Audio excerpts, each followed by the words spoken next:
You're listening to The Grind, well-caffeinated conversations with disc golfers who are passionate about improving their games and helping others to do the same. Welcome to episode 1 of The Grind, a disc golf podcast. We are super pumped to be launching a disc golf podcast about helping people get better at disc golf, and we're selfishly hoping it helps us get better at disc golf, but I'm also just super pumped to talk to you, David, about disc golf. For sure. I think our wives are happy that we get this time too, so we're not constantly talking to them about what we need to do to improve our game. Yeah, Rachel likes disc golf, my wife, but she doesn't like it enough to listen to me talk about it for an hour and a half every weekend or something like that. It's pretty fair. And honestly, an hour and a half is maybe conservative.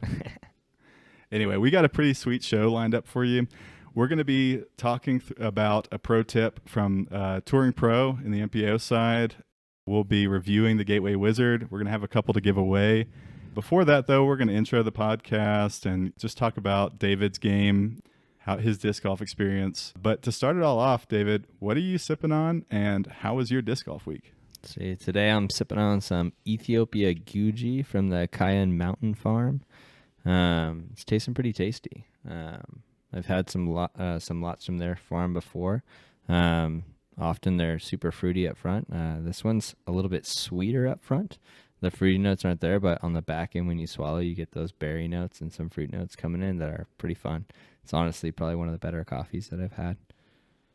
No, it's super tasty. And thanks to Kiln Coffee Bar for fueling the podcast. As you can tell, David is a coffee pro and a disc golf amateur. Well, you may not be able to tell that yet, but I'll just, let the cat out of the bag. David and I are disc golf amateurs. I mean, we're trying to become pro. Hey, we're well on our way. Dreaming about it. How was your disc golf week, man? It's pretty good, man.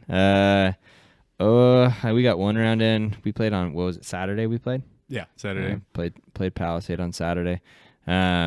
Palisade is a local course. It's the hardest course because it combines a few tight holes with a lot of bomber holes, and it's usually pretty windy. It's right off basically the foothills of the Rockies. We live in Grand Junction, Colorado, on the western side of the Rockies. So it's, I'd say on average, probably like 5 or 6 strokes harder than the other 2 courses we regularly play. Yeah, I absolutely agree on that. I think, and actually this week I had my best round at Palisade I've ever had. Yeah, that was sick. But I think part of it was coming back from Austin, having a little bit smoother release. So I was feeling really good going through the trees. But the other part of it was a lot of the holes are in their shorter positions. So it plays a little bit easier than it normally does. You don't have to think about that, man. David and his twin brother, John, went down to Austin to play some courses and got some sea-level disc golf in. We talked about it a bit on the Second Cup, which is our Patreon bonus content. So if at the end of the episode you find yourself, oh man, I really wish the episode was not over and I could just listen to these guys talk about coffee and disc golf for another 15, 20 minutes, then you can help support us. Be one of our first supporters at patreon.com/thegrinddg. I mean, who wouldn't? I know our wives are going to sign up for that. So. If Rachel supports the podcast by signing up for Patreon, then I may just pass out. It's not that she doesn't love disc golf.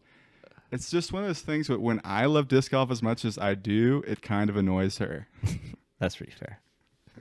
Yeah, I enjoyed playing Palisade. I thought it was fun to watch you play. You were like just super consistent and making your putts, which I don't know, a few months ago you were not making your putts, so that was fun to see. I felt like I played fine. I scored par, which is solid for me at Palisade. My putts were good. I had a couple spit throughs. They got the 18 chain baskets there, so it got in my head maybe. But there was one spit through that's pretty bad. I don't know how it went through. The 8-footer. Yeah. And I had a 30-footer that I felt like, oh, I'm going to walk up and pick up my disc, and it was not that great. You should just be a little nicer to the chains when you're tapping in that close. Yeah, but, I only have one putting speed, and it's way too fast. We played with quite a few of our buddies, including a guy, Ryan Wilking, who's a local pro, and he missed a lot of 15-footers. Sorry, Ryan, I'm calling you out. But he had the most ridiculous drives all around. Like, you realize the difference between being an amateur and a pro on the driving level when you're like, oh, that was 450 and it had the same control as my 100-foot upshot, maybe better. And I think, was it hole 6 or 7 that has the little? I mean, it's definitely a four-handed shot if you have the power to push it through. And he walks up and said, "What? Where's the gap that I'm supposed to hit?" And I said, "Oh, it's the imaginary one right there." And somehow he does this massive anhyzer shot that flips up and parks the hole. He did miss the 15-foot putt, but he basically parked the hole. He made all of his 30 to 50 footers though, so it's just a weird day. Yeah. Anyway, it's super fun to play disc golf with people who are better than you, and that's one tip I'd have is if you can find people to play with that are better than you, maybe they make you look really terrible at disc golf like Ryan does to us. Mm-hmm. It helps your games tremendously because you can just learn from them. For sure. I love the dynamic of our group as far as skill level goes, and also just the friendly competition. We definitely love harassing each other and trying to get under each other's skins and have fun with each other while we're out there. Yeah, it's this beautiful like mixture of being like super pumped when the other person's playing well because you care about them and you like that they're playing well, and also super mad because you're like, dang it, dude, now I've got to step up my game because whoever, Micah, John, David is just killing me right now. Yeah, for sure. Sweet. Well, it was fun talking about our weeks. We'll just kind of talk about the podcast as a whole and what we're hoping for ourselves and then for the people who listen as well. I dragged David into this, but he's pretty pumped now, or at least that's what he tells me. So this is your opportunity, David. If you want to walk away, you can do it right now. I think my feet are in too deep now. I think I'm in this. If I jump out, I think I'm just too excited about what it could be together. I think part of it's just enjoying talking disc golf. And at the end of the day, if that's all it is, then I walk away pretty stoked about having something to look forward to each week. Yeah, I totally agree. I do think that, if we get less than 7 listens a week, then I may just take the headphones off and pull the mic away and we can just pretend like we're recording, but just hang out. I think eventually our wives will figure it out, but I don't think they'll care.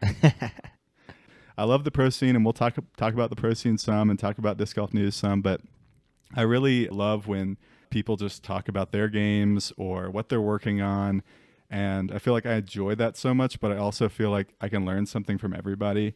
And so I'm hoping that we can learn a little bit more from each other with a little bit more time to talk, and that people can learn from us and enjoy these conversations. Yeah, for sure. I think really just the different perspectives is fun because I think you and I both have a very different game. So being able to ask you questions about your game and what you're doing, and I know you do the same. That's just kind of the fun part of the game is you're always thinking of ways that you could change and adapt.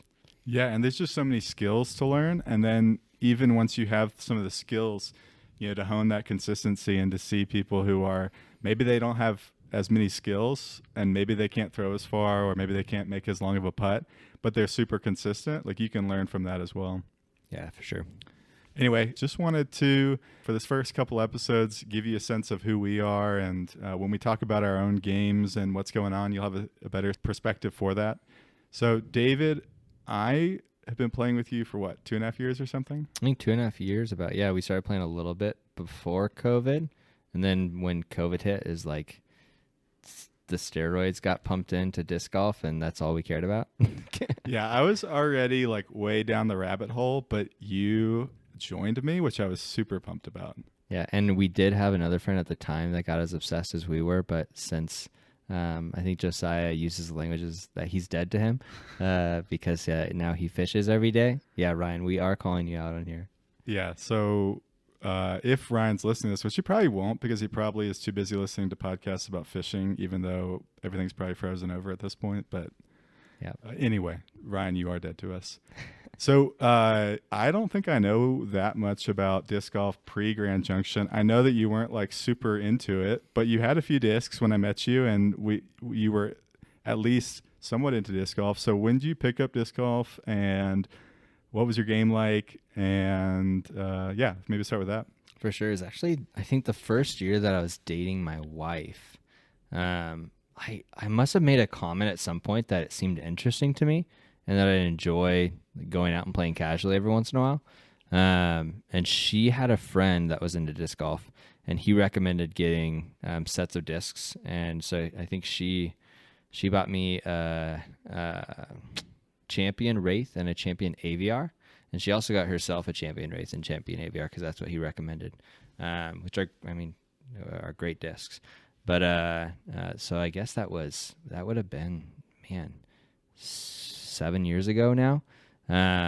But so we got him, and I mean, we played casually every once in a while, but as in every once in a while, it's probably like once every 6 months to a year. Oh, really? Okay. Yeah. It's funny that the Wraith was your first driver, and that still is such a big part of your game. Yeah, it absolutely. It's kind of funny. So you guys started dating what, like 6-7 years ago or something like that? Yeah, about 7 years ago. Sweet. Yeah. And when we moved out to here to Grand Junction. Oh man, I think we've been out here for 5.5 years now. We noticed that there are a lot more disc golf courses here because we were living in California in Davis. Not nearly. I think there was a putter course that we would play, and I mean that's basically as far as I could drive. So it's a putter course for you now. Yeah, it was a distance course for you then. Yeah, 200 feet. Holy cow! Yep. And so that was I didn't really have any friends when we moved here, and so there was one guy that said he was into disc golf, and he had a bunch of old beat up discs too, and so him and I would go and throw. I mean, we were both terrible. Again, my backhand was probably about 200, and then I realized I could throw forehand and I could hit maybe about 300 with zero accuracy, but at least I can get it to go somewhere. But that was kind of the early stages of playing disc golf before meeting you, Josiah. It's crazy to think how much it has like kind of become a part of my life, daily routine. Yeah, I play disc golf like different seasons of life a ton. I think the biggest thing is, do you have a community to play with? For me, and I think disc golf in and of itself is just like an amazing sport just as a standalone, but I think the memories and the fun are so much based on the people you play with. Yeah, I think that's really what it is, the community. I mean, for us, like when COVID hit, the one thing that we loved doing was going and hanging out at a brewery with friends, and all the breweries were closed. And so we were going and playing disc golf all the time, and every once in a while maybe bringing a beer with us. But it's such a great time to just have conversations with your buddies while you're walking around the course, whether it is about disc golf, whether it's about your family, whether it's whatever it might be that you're going through. It's just kind of an opportunity to have that sense of community in your day-to-day life. And I think, obviously during COVID, we're all looking for that. So. Yeah, for sure. I was a little jealous because my workplace was considered essential. So I was still working, 10-hour days, and David was playing disc golf every day. And when we met, I wasn't that much better than you, but I was definitely better than you. And all of a sudden it was like, oh, David's actually pretty good at disc golf now, and I'm kind of annoyed by this. Yeah, there was kind of a period that I felt like I kind of took a massive step forward. I think it was once we got back. We were on vacation when COVID first hit, and so when we got back, the quarantine at that time was 2 weeks. And so I had to stay home for 2 weeks, and I played disc golf every single day. To be clear, you didn't have COVID. You were just quarantining because you had been out of the country. Yeah, because I had been out of the country. And I think kind of coming out of that is when taking some steps forward. And then there was a period to where I feel like I had a little bit of an advantage on you, but I feel like since you've kind of you jumped right back up there, and you've kind of ignited more of that fire in me to continually get better at my game. Yeah, we can talk next week or sometime on the second cup about my 9-month slump that drove me crazy when you were beating me by like 4 to 6 strokes every round. It was a lot of fun for me. Yeah, I believe it. Hey, you beat me by 4 this past weekend, so maybe we're back to that already. I don't like that I only got a month of being better than you. I highly doubt that. Oh man, so what do you like to do when you're not playing disc golf? So breweries, obviously, we're big fans. Yeah, breweries, coffee shops, watching baseball. Baseball and disc golf are probably my two sports. I tell people that I can't get into any other sport because my obsession with baseball, with the MLB, is a little too deep, that I just need some time in the off season If I was into football or basketball, my wife would probably disown me. I do think that disc golf has, in some ways, helped that balance. I don't think you are quite as apt to be checking your fantasy football, or sorry, fantasy baseball. Thank I'm you, not a baseball guy. Like 1,100 times anytime we're hanging out. It's more like once or twice, which I feel like is an improvement during the baseball season. No, I totally agree with you. It's kind of dialed me back a little bit. I mean, I'm still reading articles and keeping up with stuff in baseball constantly because I'm a huge Seattle Mariner fan, and I just want to know everything that is happening, not only with Like, the team. will they but ever be good at baseball? Will they ever actually make it to the World Series? For those of you that don't know, they're the one team in the MLB that has not been to the World Series. I'm not a big baseball guy, but I feel like to be a good friend, when the Mariners were playing pretty well last year, I had to be like, I guess I'll kind of follow that for David's sake. Yeah, that's being a good friend. That's just being a good friend. So tell me about your game. I could tell you about your game, but where do you feel like your strengths are? Where do you feel like your weaknesses are? Oh, strengths for sure. Throwing forehand over stable discs. I mean, I'm going to my Halo Wraith and going to my flat top Firebird pretty often. If I have the opportunity to do a forehand hyzer shot, I'm going to do it for sure. That's what I'm going for. I love skip shots with the flat top Firebird. If it's like a massive hook or something to the right, I could definitely control them through trees well. I think that's a big reason why I love those overstable discs with my forehand. I've got so reliant on them that, I mean, when it comes to my game, I will try to avoid at throwing backhand as much as possible, even if it's the right shot. Even if I know I can make the shot, I'll still avoid throwing the shot because I think that I need to throw a forehand. Yeah, I think for the viewers, we don't have any video. The listeners, David is like a much worse and slightly younger, so maybe soon to be the next Nate Sexton. That's what I dream about. Yeah, like I feel it. Flat to hyzer forehands that are just stupid accurate, and then a backhand that's pretty good. But if he can avoid throwing it, he will. And then I think like 25 feet and in, like most weeks, especially during tournament season, it's just a given that it's going in. Yeah, for sure. Putting right now, I'm trying to putt about 100 putts a day. It's kind of my goal. And my back patio, we get some snow in the valley, and so I mostly putt on my back patio. And I have a little fence behind or a cage behind the basket. It's called a net. A net. There we go. It sits about 22, 23 feet. And so that's usually the longest distance that I'm able to practice during the winter. So right now I feel really good in that range. I can definitely hit them more often, probably 8 to 9 times out of 10. We call it the grind, and David does putt 100 putts a day, but he's not about to go stand in the snow and putt. No. I have boundaries. And that's when I have to go looking through snow for a putter for 10 minutes and then still can't find it in the snow. It's very frustrating. So tell me about the time I dragged you into your very first tournament. Mm-hmm. This was at Palisade, the course we were talking about earlier. Yep. Oh, man. That was a blast. I mean, what was it? It was in March, right? It was still kind of cold. Or was it October? I think it was fall. Okay, it was fall. The morning was pretty dang cold. I remember going out, and that I definitely had a lot of jitters the first time being out there. I think we were playing intermediate. That's the first time and the first and only time I've ever played intermediate for amateur.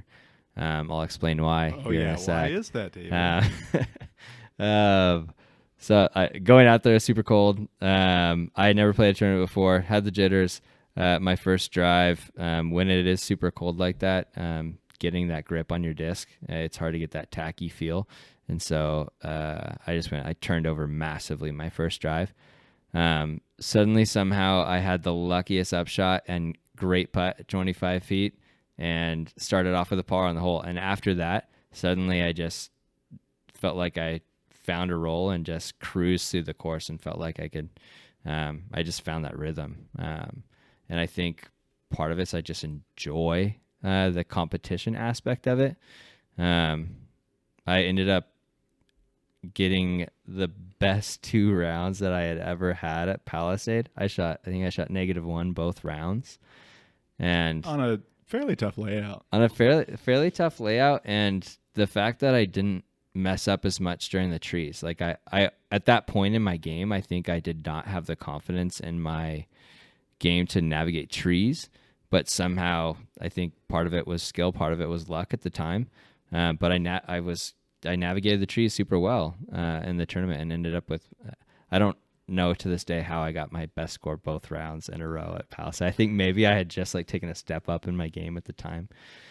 But if I remember right, you sorry to spoil you announcing your first tournament win, but David, after I had been struggling to win intermediate any tournaments, wins intermediate, and if I remember right, scores well enough that he would have won advanced. Is that right? I would have won advanced.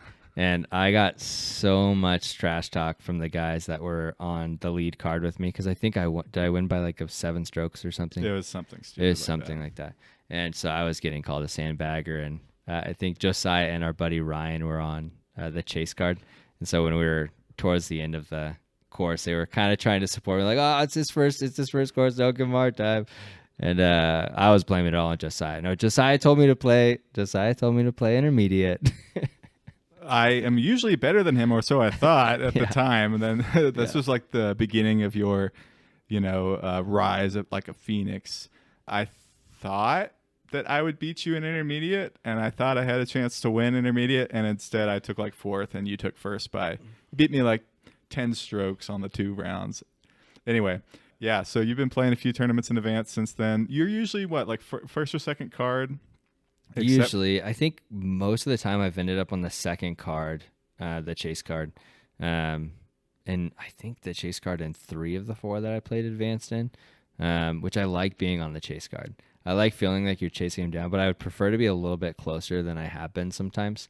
So then it just feels like you don't have so much to climb.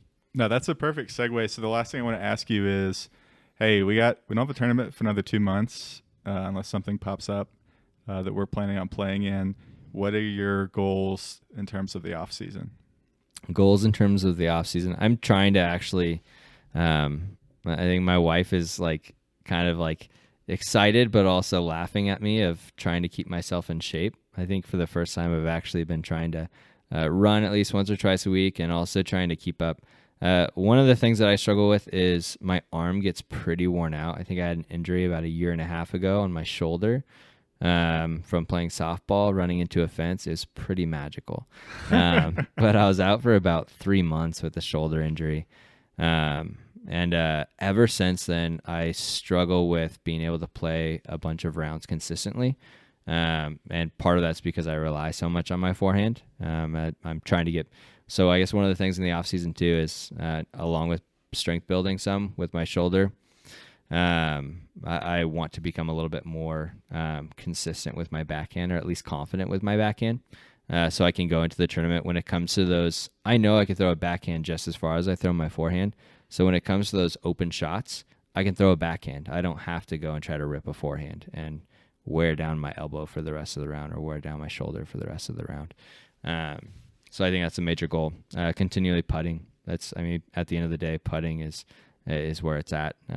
As much as we want to throw 450 feet, if we can't putt, you're gonna lose a lot of strokes on the card. Hey, well, I'm gonna take that segue and run with it again. You're just segueing into every little topic we have, but we have our "How did you do that?" pro tip. This one is from Trevor Harbolt, who's a DGA sponsored touring pro. I reached out to him, and he was nice enough to come back and answer my question. I asked him, hey, when you were building your game, what's one thing you wish you would have known? And what he said was, putting makes the most difference. Put in your time on the practice screen. And I think that this is like, everybody talks about it, but some people just don't really enjoy putting, and definitely don't enjoy practice putting. And I think it's also the most frustrating part of the game, because you can one day hit all of your 25 footers, 30 footers, make some circle twos, and the next day you can't hit a 12 footer to save your life. But I do think that putting does make the biggest difference in any tournament round, certainly at the amateur level and at the pro level. What do you think, David? Oh, for sure. There's been, I think, to be honest with you, somehow in a tournament, I feel like putting, like I get in the putting mindset for the most part, and that's when I'm almost at my best in putting. I think part of the practice of it is learning to commit. And so then it becomes second nature. You don't think about it. So I think I know when I'm at my weakest point with putting, I'm not committing to the basket. I'm babying it because I'm afraid that I'm going to miss. And so when I see that, I'm hitting the bottom of the basket every time. And that's frustrating to me. And one of the things that pops in my head, I always joke around about those of you that do watch pro disc golf, Paige Pierce, I think she does it every once in a while. She'll say, give it a chance, Paige. And I legitimately just say that in my head, give it a chance, Paige. Because you have to get it up. You have to commit. You have to give it a chance to go in. Yeah. And I think the funny thing about putting is like your body movement impacts your brain. So if you commit to the putt, I think you start to feel confident even if you miss. And if you're confident, you also commit to the putt. So it's some ways like circular, but at the same time, like you can kind of force yourself into committing by just taking that hand and putting it in the chains every time, having that lean forward, no matter what your putting style is. For sure. And I think then you can recognize when you do miss, if it's a good miss or a bad miss. Because I do think there's times that you know that you made the best motion that you could, and you're going out the basket. Maybe there's wind that got in the way that you didn't adjust for, but you know that you're making the appropriate motion. Having that when you are practicing consistently, you have that awareness in a round that you can make adjustments during the round. Yeah, I think I'm with you in terms of putting your best in the tournament within 20 feet. Yeah, like in a tournament, I think I'm just so focused that those shorter putts are easier. Yeah. Maybe not always. Maybe there'd be certain situations where I'm distracted or I feel pressure or whatever. But in general, those seem easier.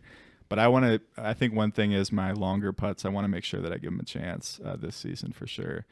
The other thing I was going to mention, and I don't want to go into too much detail, but I think one big thing too is when you're putting, having all of the motion be towards the basket. Like, no, I don't care what your putting style is, but if you see someone who the disc is in line with the middle of the basket from the beginning of their putt to the end, you're going to see a good putter.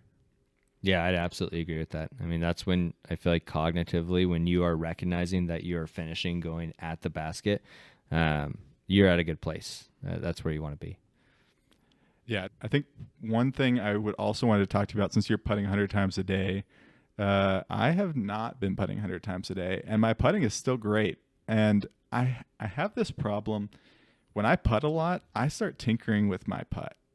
I miss a few, and then I'm like, oh, I should do this different thing. And one thing that I'm working on when I practice putting is doing really focused and intentional putting, not on form, but just focusing on the basket and making a good putt, focusing on the basket, making a good putt, not tinkering. And I found that because I'm a tinkerer, if I putt too much, sometimes my putting confidence goes down because I forgot my putting motion.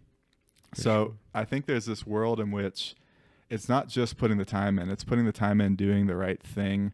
I think attempting putts that you can make consistently, I think that your brain is going to learn, hey, when I putt, it goes in. If you putt, even, hey, maybe it's 12 feet for you, or maybe it's 15 or 18, or if you're David, 22 feet. Hey, when I putt, it goes in. That's what I learned. Where if you're primarily practicing 45 footers, 50 footers, 60 footers, and you're not Ricky Wysocki, I do think sometimes that practice actually hurts you in certain ways because your brain tells you, hey, I'm a 15%, 25% putter. Yeah, I definitely agree with you as far as amateurs go. I think for me, like there's definitely times with putting that I start to think too much. And I think I find myself at my best when I am just going back and like if I am doing those 100 putts, if I'm changing it up and just having something consistent. And part of it, by the time I'm done with 100 putts, like sometimes, yeah, my shoulder's a little tired from just that motion of coming up. I think part of that too is I've been doing a lot of strength building with my shoulder. And so my shoulder is definitely feeling overworked at times. And I mean, that's something as a player too that I need to be a little bit more intentional about as far as rest goes. But it's hard though, because when you have the energy for disc golf, you just want to play disc golf. You just want to keep going. And part of it is learning when to rest. And maybe that's consuming some disc golf content, like listening to a podcast or watching some tournaments on YouTube or something. Or mostly listening to a podcast, like The Grind, a disc golf podcast. Yeah, but for the most part, and part of it for me too is wanting to push through that mental of feeling tired and pushing through because when you're in a tournament, especially that second round, second, third round, if there is a third round of the tournament, you're pretty exhausted by the end. At least I am. Maybe Josiah's not. Oh, I maybe struggle with that as well. I've Um, been trying to work out and get a little bit more in shape, so I'm hoping that's less of a problem.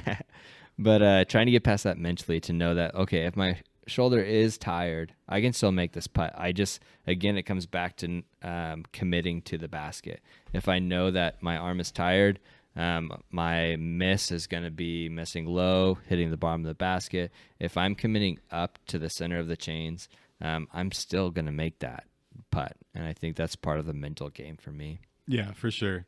I would say you said, hey, maybe for amateurs, focusing on putts you can make. Eagle McMahon, who's one of the best putters on the Pro Tour, says that his primary practice range is 18 feet. Oh, wow. I think I actually didn't know that. his thing is, hey, I want to have this motion and this muscle memory, and I want to have this mental, like, hey, it's going in every time. And I'm going to have that confidence, and then my body's naturally going to adjust for range. And I think that's just, from somebody like Eagle, who I've seen him literally putt from 100 feet and go in. I think there is this level of, we as amateurs, I think sometimes think that the things that work well for us won't work well for pros. And I think there is some distinction there, but I also think that there is a level to which you should try to play and practice like the pros, and at the same time know your limitations. Yeah, for sure. That's super interesting hearing that about Eagle. That makes me, I mean, there's definitely in the backyard, I start working on different things because I think that, if I want to be able to make this shot. And so I am like, I'll move back to, it's been a little bit drier lately, so I've been able to go back behind the house a little bit, trying these Anheuser putts. You have to keep your feet nice and dry. Yeah, I got to keep my feet nice and dry.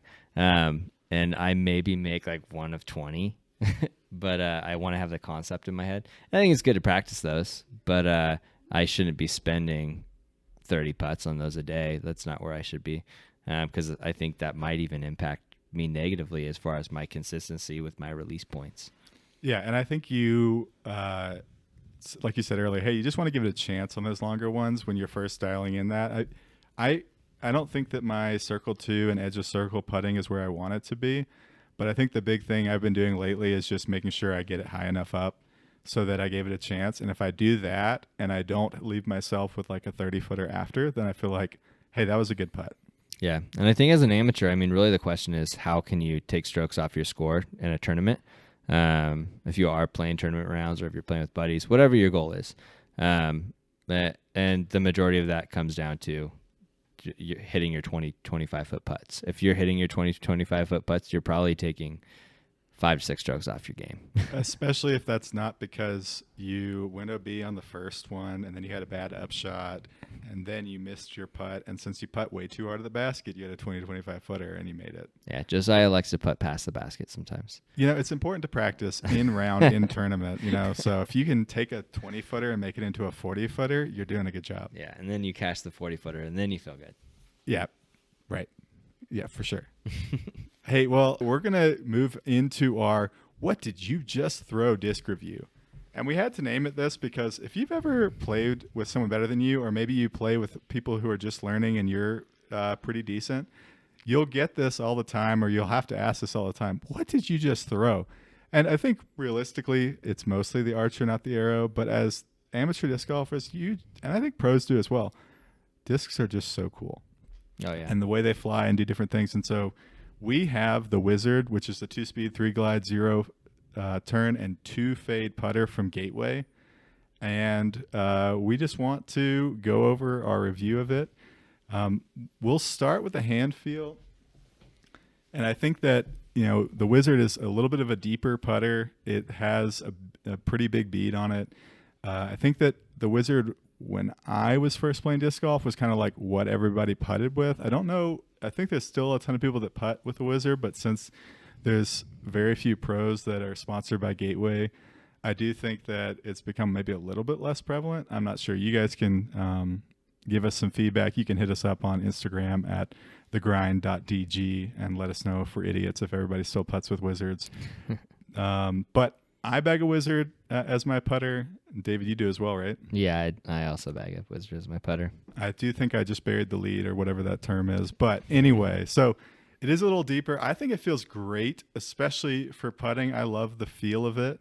I think that bead for me gives a lot of security. But if you don't like the feel of the bead, the wizard is not going to be for you because it is prominent. It's not just like a tiny micro bead or anything like that. If you like shallower putters, the wizard probably also won't be for you because it is a little bit deep, but not uncomfortably so. I think it actually feels great. Yeah, for sure. I started putting with the AVR. I think I mentioned that earlier, and I didn't really like that the lip that it has. And my fingers just never felt natural on it. And then Josiah introduced me to the wizard with the bead, and I just loved the grip feel as far as putting goes, being able to. And I think I never actually noticed that it was so deep for putting. I think it just feels so natural in my hands. I think my hands might be a little bit bigger than some. I don't know. But it just felt natural. But when you do, if you're wanting to throw the wizard, definitely the fan grip that you're putting on it, you notice that it's a little deeper. I think that in the sense of like a P1 Sky God has that same P2. deep, P2. Sorry, it feels a little bit deeper on your hand. Definitely feels like that with the bead. But yeah, putting wise, I think it's hard for me to not love the bead. Yeah, so we went out and we both bag wizards, but we threw them a bunch while playing about 10 or so holes at one of our local courses. And you wanted to just talk about a little bit about the flight. You upshot with them consistently, but you don't drive with them that often. Is that right? Yeah, if I'm going to drive a putter, I bag one Luna in my bag. And I don't throw it super often, but I do love throwing the Luna. It feels throw it amazing. really well. I used to throw it a lot, and I feel like I started to rely on it more when I was trying to work on my backhand, and then I went back to just loving relying on my forehand. But I love throwing the Luna. But as far as for me, the Luna is probably a little bit more overstable than the wizard as far as it's easier for me to turn over the wizard. So we have like a 250-foot hole at Watson right now that we threw an Anheuser shot on, and it had a solid glide for me, easy for me to turn over. I loved the grip feel on it overall. And I think it's just an easier disc for me to turn over. I'd never really use it for like if I'm wanting to hyzer it, throw it straight. I'd rather throw the Luna. I wonder if part of it too is that the wizards that you throw have been putted 100 times a day every day, and so you had a little bit of flippier one. That probably is. I brought a fresh. So Gateway has infinite plastics, and you'll have to go to their website to find all of them. They pretty much, if you have a feel of a disc you like, they'll probably have a plastic for you. I brought out an old pure white that I bagged for a long time, and it's really beat up. And then I brought out a fresh rubber nylon swirl alloy blend or something like that, which both of them feel good. The pure white is stiff, really stiff, kind of a little bit slick, but still has some nice grip. It especially feels like it even gets grippier when it's wet. And the rubber nylon alloy is similar, but a little bit rubbery to me. And I think when I was throwing, at least the white one, which is the pure white one, was really straight. I felt like it didn't really have any fade. I throw Envies right now primarily for my drives and upshots, and I feel like the wizard is straighter both at the beginning and the end of the flight, and the Envy, as you beat them in, have a little bit more flip up and a little bit more fade. They're probably a little faster. And then the fresh one, I thought it was pretty overstable. If you didn't just torque it over, that 2 fade I think is real. It does fade hard. But I have a couple that I've been putting with for like a year, and they are super flippy. So I'm wondering if part of it for you, David, was just that the ones that you've brutalized in the basket. Oh, guaranteed that's part of it. I think part of it for me too is the Luna. I think having that lip or the lip that goes in gives me a natural mental feel of a hyzer. I don't know if that has something to do with it. And because it's a bead and doesn't have that on my hand, it's I don't know. There's some sort of mental aspect maybe to it for me too. I could totally see that for sure. I'd say when I threw it with my Envies, the Envies were definitely longer, like probably 30 feet longer on average. And the Wizard had like a much straighter flight overall, especially the beat in one. You used to drive your Wizards more often, right? Yeah, I've kind of gone back and forth between trying to have the fewest molds in my bag. So I would putt, drive, upshot all with the Wizard. And I threw them fine. I threw them pretty well. I just started, because I'm a tinkerer, started messing with other discs for throwing and putting, actually. And I think that in general, what I was finding was, I feel like the Wizard takes a little bit more height to get it to go anywhere. And it takes a little bit of a little bit more nose up to get it to fly long.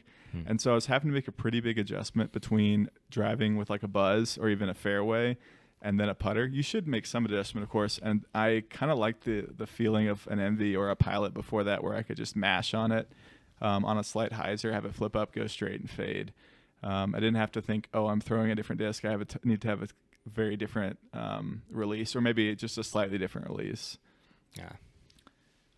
But yeah, we're kind of getting into our uses for it. But I think, the Wizard is a great putter. I think because it starts out overstable, I don't think it'd be the best, unless you got to beat up one, it wouldn't be the best beginner disc. I think that there's some that have a little bit more glide and a little easier to throw.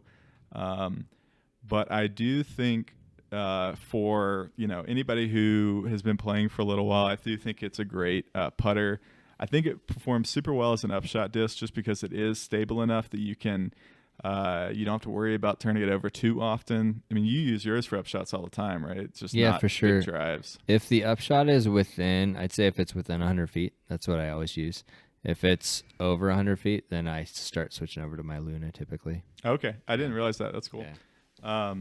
But I do think anybody who wants a workhorse, do everything putter, driver, upshot, and putting, that's pretty solid. Our rating system, I'll introduce it. It's just going to be 1 to 5 for each of us. 1 is this disc just isn't that great. 2 is it's a fine disc, but there are definitely better options. 3 is it's a good disc, but it doesn't really stand out. 4 is it's not going into my bag, but it's fantastic. And 5 is it's going in the bag. And so David, what's your rating on the Wizard? I mean, I have to go 5. I mean, I guess you kind of blew it a little bit earlier with sharing that we both have it in our bag.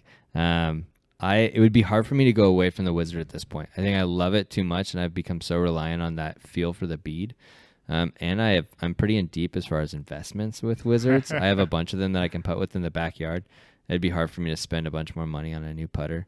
But I just love the grip feel. And I think it's, as long as you have one of those more firm, grippy Wizards. I mean, I love putting with the glow Wizards that are more tacky. There are glow Wizards that are more of I have one that's more of it's very hard to get a grip on it. Yeah, it's really slick. Very slick. I really had a hard time putting with it. So I think looking for the ones that are real stiff and firm and grippy at the same time is what I'm looking for. Yeah, go out and support your local disc golf shop if you can. You'll have a much better sense of the disc by holding it. They do vary a bit, and they have so many plastic options. Yeah. The nice thing is you'll find a Wizard for you. Yeah. But they do vary quite a bit. Yeah, there's some flimsy ones. There's some slippy ones. There's all kinds of different grip feels. I have a lot of them. I'm going to cheat. I'm going to give this a 4.5. And the reason I am is because I love it as a putter. I went over to Pilots as a driving putter, and so I put the Pilot in my bag as a putting putter, and they felt fine when I was practicing. They're a little glidier than the Wizard, but I loved throwing the Pilot, and I was like, hey, I want to putt the same thing I throw. I still was trying to do that, and I just felt like I didn't feel like it was quite as reliable. It was just, maybe it was a little bit more glide, maybe it was the feel, but I had to go back. I went back to the Wizard. It was a brief fling. I regretted it. But as a throwing putter, I think it's solid and great, but I don't really throw them anymore. I think that I love the Envy and been throwing that. And I think I've got the Berg, which is a nice slow disc for upshots. So I feel like for me, I'm gonna give it a 4.5. I know that's cheating. I just dropped this on you. You can adjust your rating, I guess, but let's sum it No, up. I'm gonna stand pretty firm because I think of the I don't think of the Wizard as a throwing putter for me, and I think because I don't think about it, like I'm obsessed with it as far as a putter goes. No, I love it. I'm glad I couldn't influence you. I do sometimes try to influence you and twist your arm, but in this case, I'll just let it slide. So that's a 9.5 out of 10. So that's a solid first score. These first few reviews are going to be discs that are kind of in the middle of the range in terms of what you use them for. So I think next week we're hopefully going to be able to review the Buzz. And these are going to be kind of standard discs that a lot of people know about and throw. And then we'll branch out into other reviews. So if there's a disc you'd like to review, hit us up on Instagram at thegrind.dg, or you can actually shoot us an email at thegrind.gg@gmail.com. Anyway, we've got a couple of these, so if you wanted to try the Wizard and you don't want to pay for it, I've got a couple extra here. Extra is kind of a loose term, but that I'm going to give away. All you need to do is I'll have a post on Instagram you can comment on, and just let us know what you thought about the podcast and what you want us to review next. Anyway, that's the bulk of the podcast. I thought it'd be fun, though, David, just really briefly, since there's so much player movement. We're not really a news podcast, but with Ricky Wysocki going to Dynamic Discs, you've got Katrina Allen still out there, yet to be signed. You have just a ton of movement. I got to ask you, if you could choose, and you had to choose, a disc manufacturer, not a store, but a disc manufacturer to be sponsored by, who would that be? Oh, man, that's actually kind of tough for me because there's a few that I like. And again, I talk about the Wizard of loving it as a putter, but, I mean, there's no way that I would care to be sponsored by Gateway because basically for me, that's where Gateway ends, is the Wizard. That Gateway, if you're listening, he did not mean it.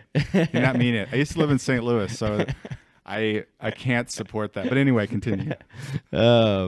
But it would probably go between Innova and Discraft. I think Discraft has, and I mean, those are probably the two most popular options for amateurs. And I think they're the two most familiar. And I think that's probably part of it. It comes down to familiarity for me. I think I would probably give the slight edge to Discraft, even though I bag so many Innovas. I definitely thought you were I think I probably threw a curveball to just. I actually thought about this. I've been thinking about this week because there are definitely Discraft discs that I can go to adjust my game towards that definitely fit within the molds that I'm used to.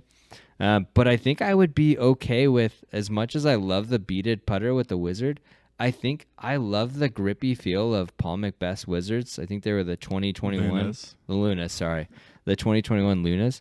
That I would be okay if I had to learn how to commit to those. I just love the feeling of them in the hand with the grippiness of them, and they're pretty and they make you feel nice. And so I think that would kind of solidify me going with Discraft, and that's partially because I love the zone. And you'd throw like a Raptor and a Zeus or something like that to make up for your flat top Firebirds, and your Wraiths. Basically, I think I'd love to learn how to throw an Undertaker too.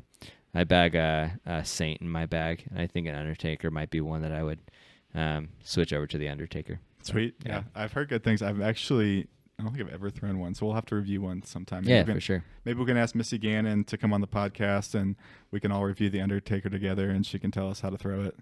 That'd be sweet. I think for me, I'm gonna say MVP. I think I would have a very hard time choosing one sponsor. I love having open bag. I love to tinker. I think that's one of the things I really enjoy about disc golf. I'm a nerd, and so I get to nerd out on discs. But I'm just loving their 7-speed or 6.5 speed, I guess they call it. The Crave especially. It's just so straight and so easy to throw while still being reliable. And then I'm throwing the Insanity, which is a 9-speed, but I get almost as far as my Wraiths. And so right now I think I could replace the Buzz with maybe a Hex or something. So maybe MVP. But I'm pretty happy to live in a world where I can throw whatever I want. Oh yeah, for sure. It's kind of hard to fully commit. I'd be interested to know, is this because of the Shot Heard Around the World by Conrad, for those of you that don't know? So James, if you're listening, I love you. And maybe I've purchased several MVP discs since you joined. I could be a bandwagoner, but let me be honest. MVP Glow is so insanely bright. I had an almost MVP level, all MVP produced glow bag, and I was like, these discs fly really nicely. I agree. When we play glow rounds, all of us are jealous of Josiah's bag because you could see his disc from a mile away, while all of ours. I love you, Innova, but at times your your glow discs aren't glowing super bright for me, and it's hard for me to find my my Firebirds. Yeah, so it honestly was MVP's glow that messed me up there. Eclipse 2.0, if you're curious. It's stupid bright, and I was making a lot of birdies, and it's super fun to throw at night because you have no idea what you're doing. It's just like, hey, that went right by the basket. Sweet. We've got like 9 basket lights, and so we'll occasionally get together as friends and light up a course and play 9 holes together, which is super fun. But anyway, I am a bandwagoner. I admit it. I do love you, James. Know that. But it was MVP's glow that messed me up. I figured I had to go there. Anyway, hey, that was super fun to chat with you guys. I do need to make a correction. I said, we have some extra wizards. That's not quite fair. We have swirl, nylon, rubber, alloy, beautiful max weight wizards. We got a matching pair. They've got sweet rainbow stamps with the wizard throwing, and you want them. Well, that's all that we have for you this week. Thank you to Kiln Coffee Bar for providing the coffee for this episode, and thank you to Trevor Harbolt for giving us his pro tip. You can support Trevor by buying one of his Tour Series breakers at your local shop, or you can order some of his awesome sauce coffee at birdoffuelcoffee.com. We've got some on order, and we're excited to try it. Be sure to be one of the first to review us on iTunes or Spotify and let us know what you enjoyed, what we can work on, and whether it's coffee or disc golf, don't forget to enjoy the grind.